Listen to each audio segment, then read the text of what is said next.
வணக்கம். மாநில செய்திகள் வாசிப்பவர் ஜமீர் அக்தர்.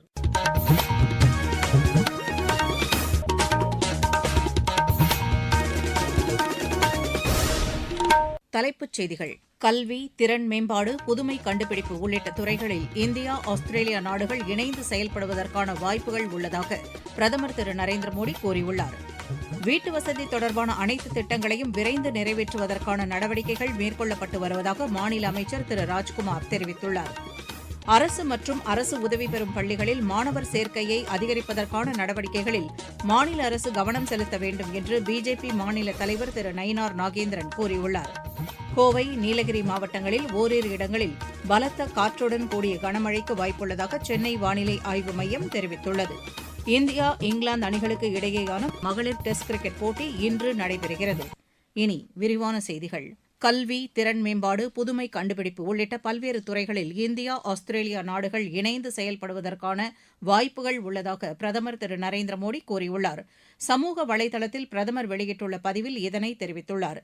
இரு நாடுகளுக்கும் இடையேயான நட்புறவை வலுப்படுத்துவதில் விளையாட்டுத்துறை முக்கிய பங்கு வகிப்பதாக அவர் குறிப்பிட்டுள்ளார். இக்கட்டான தருணங்களில் பிற நாடுகளுக்கு உதவி செய்ய வேண்டும் என்ற நிலைப்பாடு காரணமாக இந்தியா மீதான உலக நாடுகளின் நம்பிக்கை அதிகரித்து வருவதாக பிரதமர் தெரிவித்துள்ளார். ஜவுளித்துறையின் வளர்ச்சிக்கு ஒருங்கிணைந்த ஜவுளி மற்றும் ஆயத்த ஆடை மேம்பாட்டு மையங்கள் உறுதுணையாக இருக்கும் என்று அத்துறைக்கான அமைச்சர் திரு கிரிராஜ் சிங் தெரிவித்துள்ளார். புதுதில்லியில் நடைபெற்ற உயர்நிலை ஆய்வுக் கூட்டத்தில் திறன் மேம்பாடு, பரிசோதனை, வடிவமைப்பு, தொழில்நுட்பம், தொழில் முனைவு மேம்பாடு, கடனுதவி, ஏற்றுமதி ஊக்குவிப்பு மற்றும் சந்தைப்படுத்துதல் உள்ளிட்ட பல்வேறு சேவைகளை ஜவுளித்துறைக்கு இந்த மையங்கள் வழங்கிடும் என்று கூறினார். இந்த கூட்டத்தில் தொழில்நுட்ப மேம்பாடு, சீர்திருத்த நடவடிக்கைகளின் செயல்பாடுகள் குறித்து அவர் ஆய்வு செய்தார். இந்திய ஜவுளித்துறையை நவீனப்படுத்தும் வகையில் தொழில்நுட்ப மேம்பாட்டு நிதி திட்டத்தில் மேற்கொள்ளப்பட்டுள்ள திருத்தங்களின் அமலாக்கம் குறித்தும் அமைச்சர் ஆய்வு செய்தார். பயனாளர்களின் பயன்பாட்டுக்கு உகந்த வகையில் நவீன முறையில் மேம்படுத்தப்பட்டுள்ள புதிய இணையதளத்தின் செயல்பாட்டையும் திரு கிரிராஜ் சிங் தொடங்கி வைத்தார். வீட்டுவசதி தொடர்பான அனைத்து திட்டங்களையும் விரைந்து நிறைவேற்ற தமிழக அரசு நடவடிக்கை மேற்கொண்டு வருவதாக மாநில அமைச்சர் திரு ராஜ்குமார் தெரிவித்துள்ளார். மதுரை மாவட்டத்தில் தமிழ்நாடு வீட்டுவசதி வாரியம் சார்பில் மேற்கொள்ளப்பட்டு வரும் பல்வேறு திட்டப்பணிகளை அவர் ஆய்வு செய்தார். பின்னர் செய்தியாளர்களிடம் பேசிய அவர், மதுரை எல்லிஸ் நகரில் வீட்டுவசதி வாரிய வளாகத்தில் நவீன அடுக்குமாடி குடியிருப்புகள் அமைப்பதற்கான பணிகளை விரைவில் தொடங்குவதற்கான நடவடிக்கைகள் மேற்கொள்ளப்பட்டு வருவதாக தெரிவித்தார். மக்களின் தேவைகளையும் எதிர்பார்ப்புகளையும் நிறைவேற்றும் வகையில் நவீன வசதிகளுடன் கூடிய குடியிருப்புகள் மற்றும் வீட்டு மனைகள் உருவாக்கப்படும் என்று திரு ராஜ்குமார் கூறினார். அரசு மற்றும் அரசு உதவி பெறும் பள்ளிகளில் மாணவர் சேர்க்கையை அதிகரிப்பதற்கான நடவடிக்கைகளில் மாநில அரசு கவனம் செலுத்த வேண்டும் என்று பிஜேபி மாநில தலைவர் திரு நயினார் நாகேந்திரன் தெரிவித்துள்ளார். இது தொடர்பாக சமூக வலைதளத்தில் அவர் வெளியிட்டுள்ள பதிவில், கடந்த சில நாட்களாக மதுரை, திருப்பூர், நீலகிரி, கோவை உள்ளிட்ட பல்வேறு மாவட்டங்களில் மாணவர் சேர்க்கை இல்லாத காரணத்தால் பல தொடக்கப் பள்ளிகள் மூடப்பட்டு வருவதாக வெளியாகும் செய்திகள் வருத்தம் அளிப்பதாக உள்ளது என்று குறிப்பிட்டுள்ளார். அரசு அங்கன்வாடி மையங்கள் மற்றும் தொடக்கப் பள்ளிகளின் தரத்தை மேம்படுத்துவதற்கான நடவடிக்கைகள் குறித்து அரசு விளக்கமளிக்க வேண்டும் என்று அவர் கேட்டுக் கொண்டார். அரசு பள்ளிகளில் அடிப்படை வசதிகள், தரமான கல்வி ஆகியவற்றை உறுதி செய்ய வேண்டும் என்றும் திரு நயினார் நாகேந்திரன் கேட்டுக் கொண்டுள்ளார். நீங்கள் கேட்டுக்கொண்டிருப்பது மாநில செய்தி அறிக்கை. நேயர்களே, சென்னை அகில இந்திய வானொலியின் மாநில செய்திப் பிரிவு வழங்கும் சுழல் விளக்கு சனிக்கிழமை தோறும் காலை 7 மணிக்கு ஒலிபரப்பாகிறது. நடப்பு நிகழ்வுகளின் கட்டுரை வடிவிலான இந்த பகுதியில் நாளை இடம்பெறுகிறது, பெட்ரோலில் 20% எத்தனால் கலக்கும் E20 திட்டம் குறித்த ஒரு பார்வை. பிரதான அலைவரிசையில் ஒலிபரப்பாக உள்ள இந்த நிகழ்ச்சியை கேட்க தவறாதீர்கள். நாட்டின் விடுதலைக்கு வித்திட்ட சிப்பாய் புரட்சியின் 220ஆம் ஆண்டு நினைவு தினம் வேலூரில் இன்று அனுசரிக்கப்படுகிறது.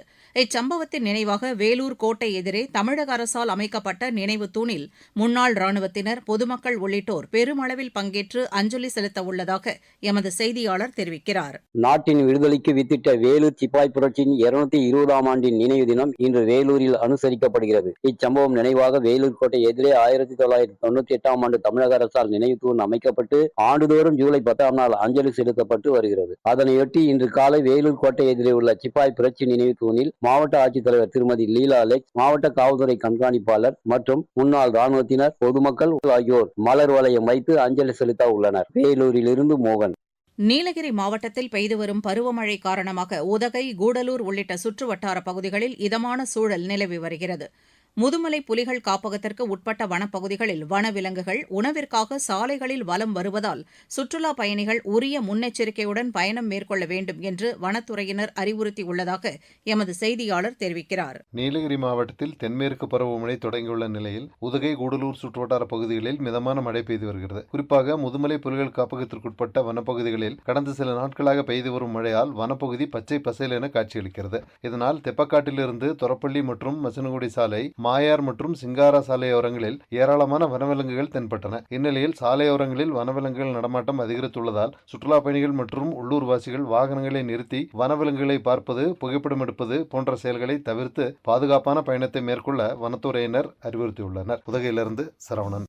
தமிழகத்தில் கோவை, நீலகிரி மாவட்டங்களில் ஓரிரு இடங்களில் இன்று பலத்த காற்றுடன் கூடிய கனமழைக்கு வாய்ப்புள்ளதாக சென்னை வானிலை ஆய்வு மையம் தெரிவித்துள்ளது. மேற்கு தொடர்ச்சி மாவட்டங்களில் ஒரு சில பகுதிகளில் அடுத்த 4 தினங்களுக்கு மிதமான மழை பெய்யக்கூடும் என்று வானிலை மையம் தெரிவித்துள்ளது. சென்னையை பொறுத்தவரை இன்று வானம் ஓரளவு மேகமூட்டத்துடன் காணப்படும் என்றும் நகரின் ஒரு சில பகுதிகளில் இடி மின்னலுடன் கூடிய லேசான மழைக்கு வாய்ப்புள்ளதாக வானிலை மையம் தெரிவித்துள்ளது.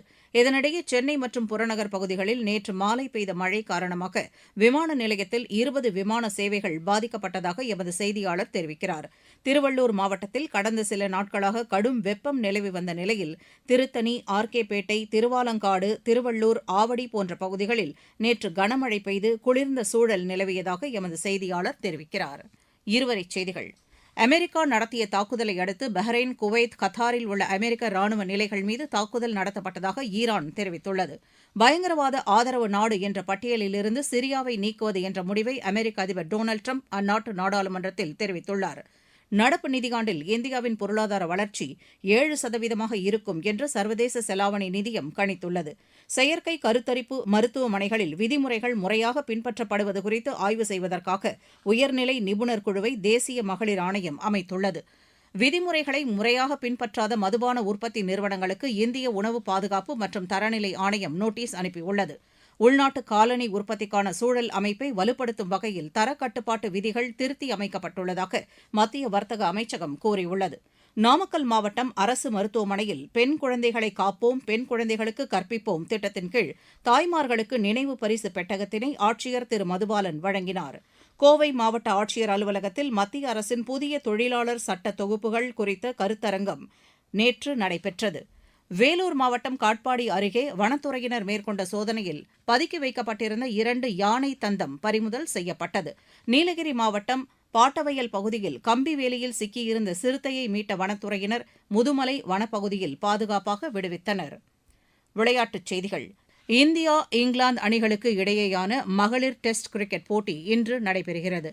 லண்டனில் நடைபெறும் இப்போட்டி இந்திய நேரப்படி பிற்பகல் மணி 3:30க்கு தொடங்குகிறது. 23 வயதிற்கு உட்பட்டோருக்கான ஆசிய தடகள சாம்பியன் போட்டியில் இந்தியா 1 தங்கம், 1 வெள்ளி, 3 வெண்கலப் பதக்கங்களை வென்றுள்ளது. சீனாவின் ஆர்டோஸில் நடைபெற்று வரும் இப்போட்டியின் கலப்பு 1600 மீட்டர் தொடர் ஓட்டத்தில் இந்தியாவின் அஸ்திக் பிரதான், சந்திரமோல் சாபு, சேது மிஸ்ரா, ஷ்ரவானி சாங்கல் அணி தங்கப்பதக்கம் வென்றது. ஆடவர் 5000 மீட்டர் ஓட்டத்தில் சிவாஜி பரசுராம் வெள்ளிப் பதக்கமும் வினோத் சிங் வெண்கலப் பதக்கமும் வென்றனர். ஆடவர் வட்டு எறிதலில் இந்தியாவின் பரத்பிரீத் சிங்கும், மகளிர் 3000 மீட்டர் ஸ்டீப்பிள் சேஸ் ஓட்டத்தில் இந்தியாவின் பிராச்சி தேவ்கரும் வெண்கலப் பதக்கம் வென்றனர்.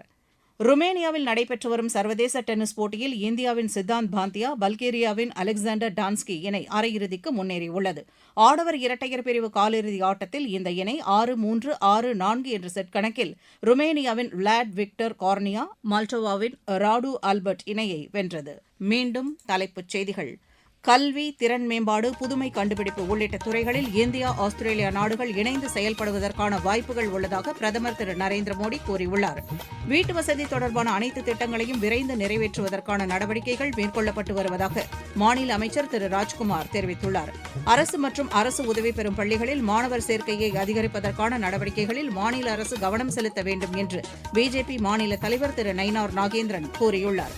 கோவை, நீலகிரி மாவட்டங்களில் ஓரிரு இடங்களில் இன்று பலத்த காற்றுடன் கூடிய கனமழைக்கு வாய்ப்புள்ளதாக சென்னை வானிலை ஆய்வு மையம் தெரிவித்துள்ளது.